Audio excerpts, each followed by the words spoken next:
Hello, and welcome to my video for prepping a living room for paint.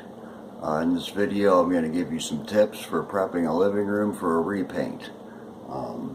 This living room is currently flat brown paint and it looks pretty bad. Some of the tools you're going to need are a screwdriver for removing all your cover plates. That's the first thing I do, is remove cover plates. You're going to need 4-inch scraper or drywall knife for filling in your nail holes and imperfections. You're going to need a spackle. I like this Sherwin-Williams shrink-free spackling. It seems to work very well.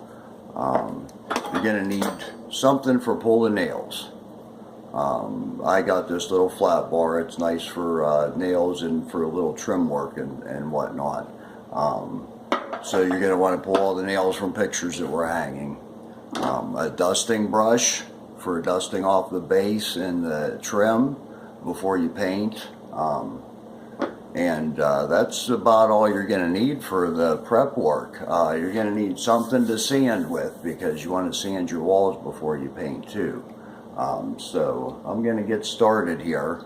And first thing I'm going to do is start filling nail holes and get that all taken care of. Also, as I'm going over the wall, I'm going to try to scrape off any boogers that were in the previous paint job, things of that nature, because I'm using an eggshell paint in this living room, and it's going to show the imperfections.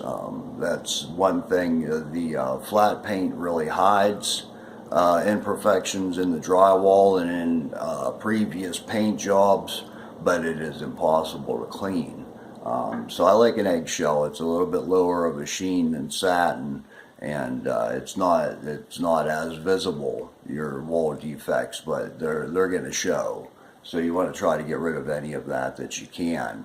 So yeah, you just I'm going to go through. And areas where there was nail holes, I just try to scrape any of that drywall that lifted. Let me move you over here a little bit so you can see what I'm doing. I try to get off any of that drywall that lifted when the nail was pulled out. The back of your tool has this little metal part. I use that and I make a little indentation where that nail hole was. So I'm just going to indent, push in where that nail hole is. Not real hard, just a little indentation. That way it will accept your spackling whenever you spackle. So that's basically, I'm going to go around. I use a drop light. I got a little rig set up here. There's not much light in this living room.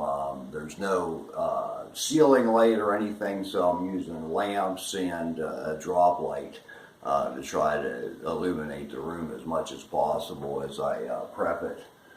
So I'm just visually, I'm going to look and see what I have for imperfections, things that are boogers that are sticking out, things of that nature. And I go around first and I indent these nail holes with the back of this knife. Okay, then you just take your spackling and apply a little bit to the knife. Then just fill that hole and wipe it tight.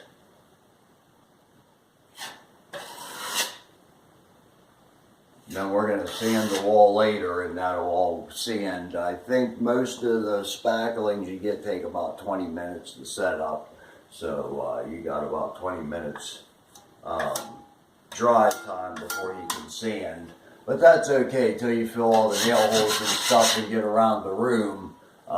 There's going to be plenty of time for that to dry. So you can go ahead and get straight to sanding if you're in a hurry. Just apply and wipe it tight. It doesn't have, you don't have to hump it out there, because you're going to sand the wall, and when you paint that, that's not going to show. Let me reposition you a little bit here so maybe you can see down the wall as I go here. I'm sorry, but the video isn't the greatest. It's just my cell phone and me, so bear with me, please. But yeah, just go through, take care of all that.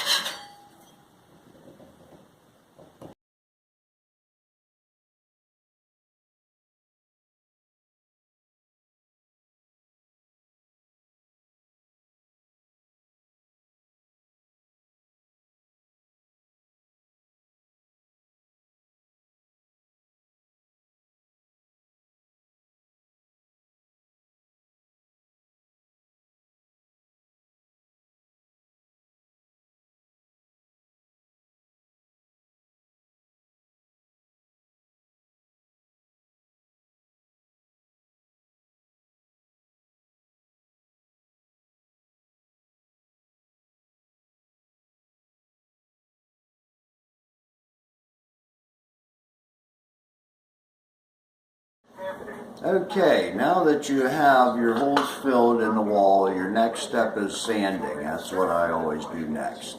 I use this Radius 360 for sanding. It makes it real easy. I use 150 grit paper. You could go 120 if you wanted to, if your walls were a little rougher maybe. I wouldn't go any lower than that as far as grit goes, because you really start scuffing up the walls.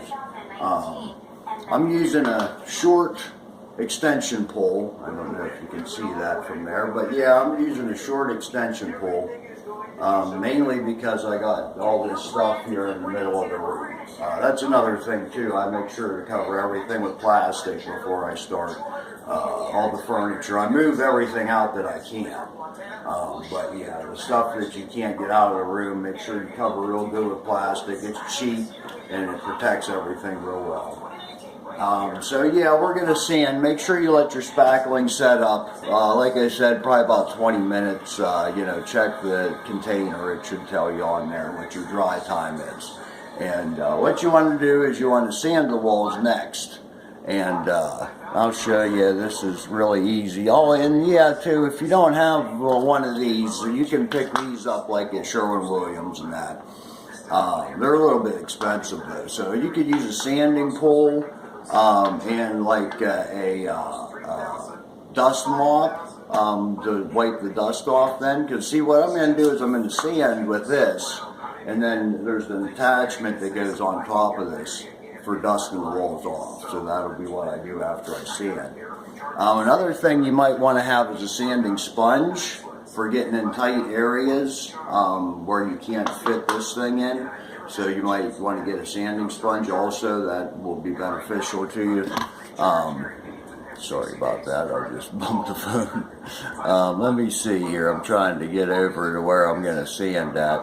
We're going to start right over here.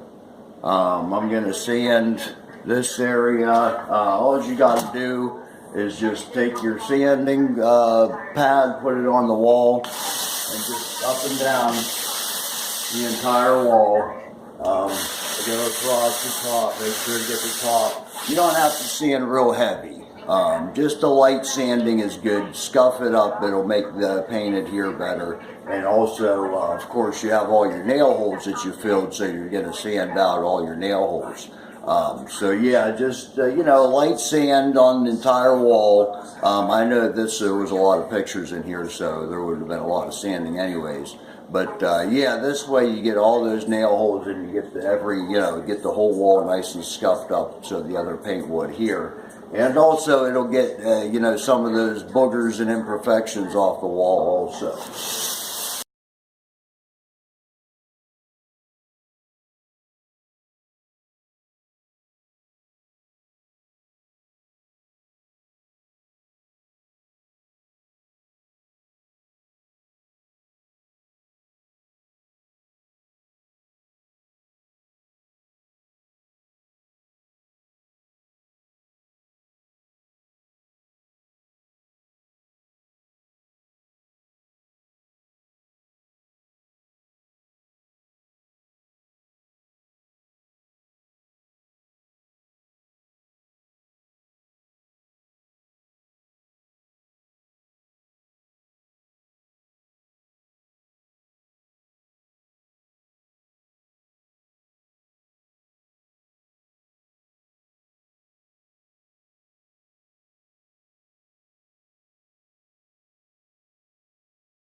like I said, there's not much I can say about sanding other than, there's no rocket science involved. It's just a matter of some manual labor. It's not fun, but you can knock it out relatively quick.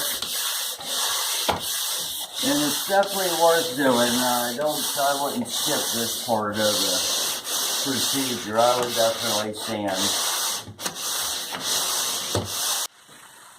Okay, after you're done sanding, you're going to want to dust the walls down then.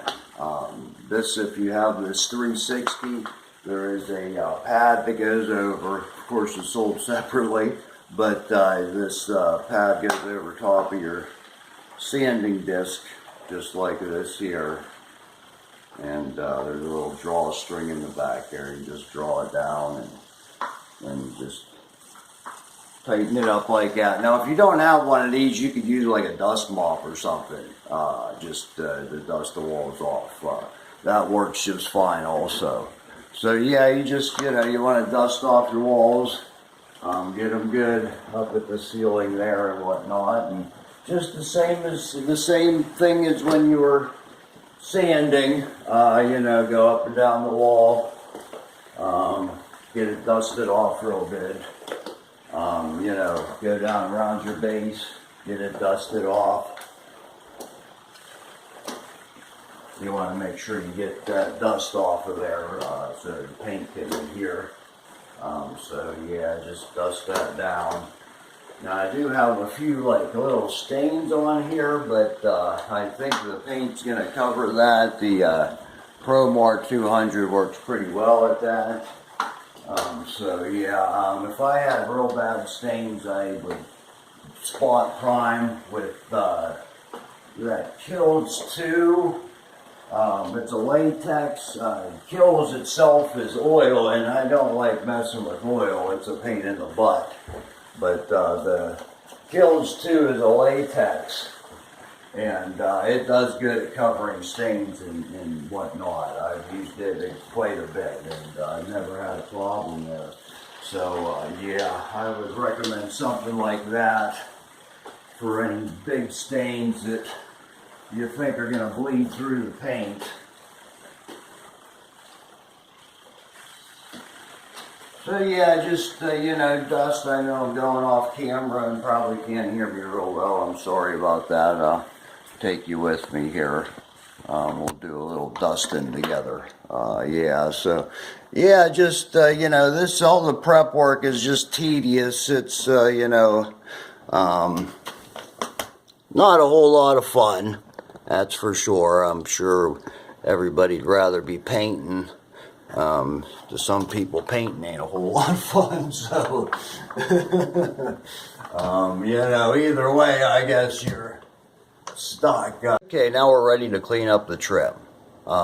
First thing I do is I go around with a dusting brush, just an old paintbrush, and dust off the base, because you're going to get all that dust from the walls down on there. Plus, if it's been a while since somebody cleaned, it's going to be pretty dusty. So I dust down the base real good with my dusting brush, and then for the deglosser, just soak a rag. I use these rags here. They're a little bit. There's a little bit of like I don't know. They're a little bit rough. So they work good as far as it almost, I guess, takes like somewhat of a layer off of there, but it doesn't take the paint off really. It just, it'll really brighten it up. And then I put some in a spray bottle, and what I do is I'll spray that base down like that, let it sit for a second. And then I get it real thorough. I'm real thorough with it. Get the top real good.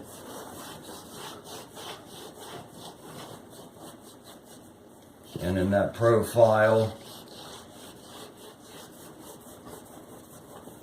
And then the front, I just work my way down on it like that. I try to get in the corner really good.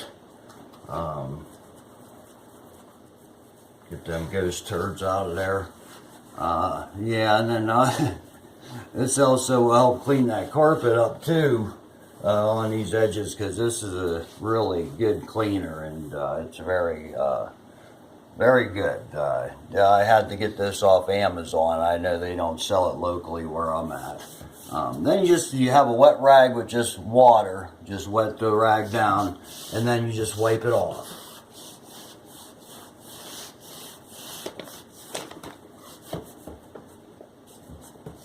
And this is going to help your tape to adhere also to the base whenever you tape this off, you know, because you're going to have a nice clean surface to put your tape on. So it's going to help to prevent that tape from bleeding.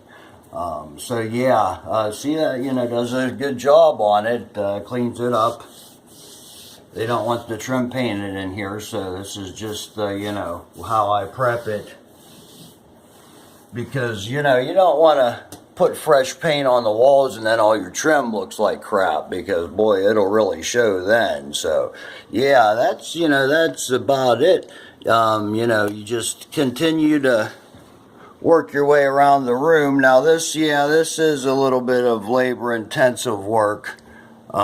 Sorry about all this movement here. I'm not real good at this camera. But yeah, I mean, this gets you on your knees and you're down here and you're, you know, messing around. But it is worth it. It'll really brighten up your trim. So yeah, just, you know, just, you don't have to scrub real hard at it. It's not necessary. This stuff, but, you know, does the job. So yeah, just, you know, spray it down.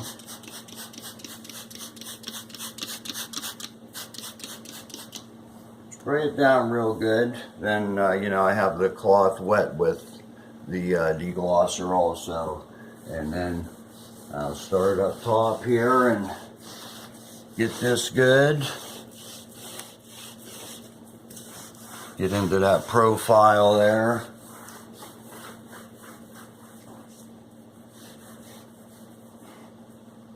Now, if you wanted to paint, now this is what you would do the same thing. You would degloss it the same way if you wanted to paint the base. But like I said, we're not in this situation, so I'm just using the deglosser and cleaning it up. Next step is taping, masking things off. Gonna mask the base. I mask up around the door side of the door casings. I mask all that. You want to mask the base. Even if you're good at cutting in, it's going to spatter from your roller and get all over your base if you don't. So yeah, you definitely want to mask off. I use a lot of frog tape. I know it's a little more expensive, but it does bleed a lot less than regular masking tape. It's, I think, worth it. If you've got a spot where you don't want that paint to bleed through, I would use frog tape. It does a really good job. I'm not saying it doesn't bleed at all, because it does sometimes a little bit, but it does a way better job than regular masking. Now, if it's in an area you're not real concerned about that, you know, you could use regular masking tape, which is a lot cheaper. But yeah, if it's if it's your trim in a highly visible area, I would use the frog tape. Now, one thing I didn't mention, now, if you were going to paint your trim, I would paint the trim before the walls. That way you can get a little bit of your paint up onto the wall and it's going to be okay. Especially if you're spraying. If you're spraying, then you don't have to worry about trying to mask above your base and around the casing and stuff. You can just go ahead and spray, and then you're going to paint over that anyway, so it'll be fine. But, you know, masking is just another tedious part of the prep process. And, you know, I try to get it the best on there that I can. I really push it down. I would start a little bit out there so that you can run that other piece over. You can't see that. But yeah, I'm right at the corner there. So I run that out a little bit because I got to run another piece around there. And just push it in at the edge there. Run your tape down along the wall and just press down. I press down really good. I use my fingernail to get it in there. And Just try to keep it right along the edge of the wall there. Sometimes the caulking jobs ain't the greatest, which is, you know, makes it a pain in the butt for masking, but yeah, just keep pulling out and try to get it as close to the wall as you can, and then just press it in there.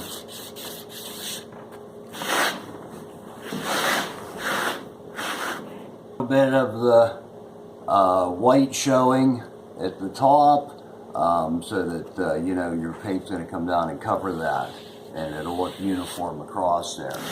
The wall's not always totally uniform because of the finishing. There might be humps in there and whatnot, so just kind of pressure tape and work it in there, like I said. Make it look nice. Yeah, just keep it up like this, so don't push it down onto the base. You want it to catch that spatter from your roller. So yeah, don't press it down onto the base. Let it hang just like this here so that it'll catch all that spatter.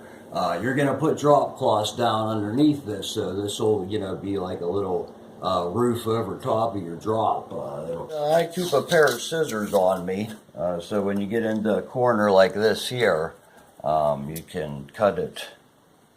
I cut it at a little bit of an angle so that I can work that edge into the corner nicely.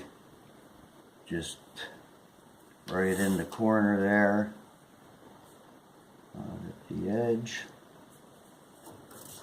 Press it down in, and then I will cut a little excess and join these two pieces together just like that. Then that way that's going to catch all that spatter from your roller whenever you're rolling. This also, I mean, taping it is another benefit because you can go a little quicker with your cut in across here because you don't have to worry about it getting on the tape so much, your paint. But I would still be careful. I wouldn't want to put it too heavy because you'll get bridging and whatnot then, and it could look like crap. So yeah, try to be, you know, somewhat careful there, but yeah, you can cut in a little bit quicker. Okay, I just want to show you real quick how I do these, where the base and the casing meet at. I try to get it as tight in there as possible. I keep a 4-inch drywall knife with me. And I'll run this in there. I cut it at a little bit of an angle and I run it in tight. If you can see that. I run that in tight to the casing. I only run the casing down so far. You don't have to go the whole way down.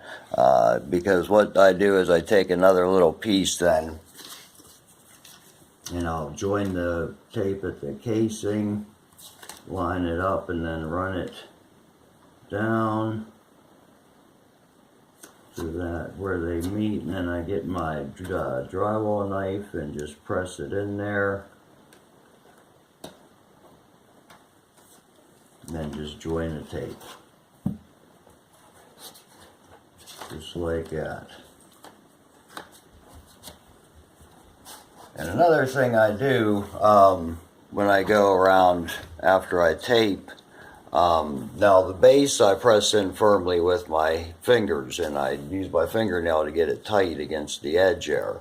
But the casings now, when I go around and do those, I'll use my drywall knife and I run it down along the edge against the wall to make sure there's a nice tight seal there.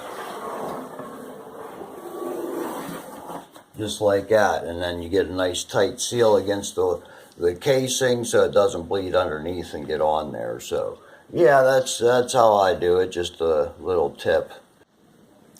And when I'm running casing, I run the masking onto the casing. I just run it up the sides.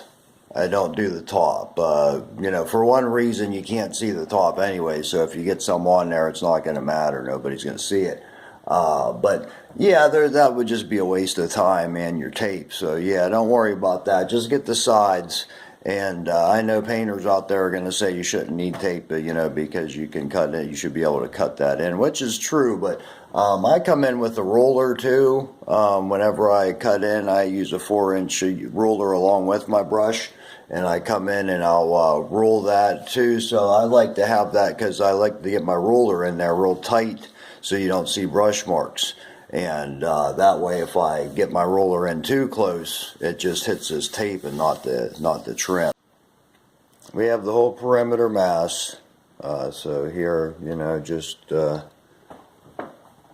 like I said, just run it right along your base.